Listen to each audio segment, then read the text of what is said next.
Ronaldo করলেন এক আশ্চর্য কাণ্ড, নিজ দলের খেলোয়াড়দের ছুটি দিতে আবেদন জানালেন কোচের কাছে। ঘটনাটি ঘটেছে গতকাল। রোনালদো প্রায় তার মুসলিম খেলোয়াড়দের নামাজের খোঁজখবর রাখেন, তবে নামাজের যেন কোনো প্রকার অসুবিধা না হয় সেটা নিয়েও কথা বলেন।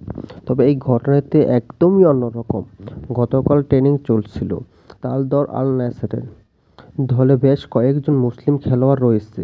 সৌদি আরব হওয়ায় সেখানে মাইকে আওয়াজ হতো, রোনালদো খেলা করছেন, আজান দিলে মুসলিম সহকারীরা তারা নামাজের জন্য উদ্বিগ্ন হয়ে উঠেছে।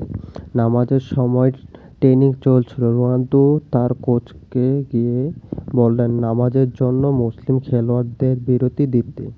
এই ঘটনাটি জানিয়েছে আল দিয়ার গোলকিপার ওয়ালিদ আবদুল্লাহ। রোনালদো শুধু কোচকে বলে ক্ষান্ত হননি। তিনি আরও বলেন, নামাজে পড়ে আসো, তারপর আমরা তোমাদের নিয়ে প্র্যাকটিস শুরু করব। সম্প্রতি খবরটি প্রকাশ পেয়েছে মধ্যপ্রাচ্যের সংবাদ মাধ্যম ডেইলি নিউজ। সেই সংবাদটি সরাসরি দিয়েছে রোনালদো শুধুমাত্র একজন ভালো খেলোয়াড় নন, তিনি একজন মানুষ, মূল্যবোধ ও বিশ্বাস। তিনি জানেন মানুষকে কীভাবে বিশ্বাস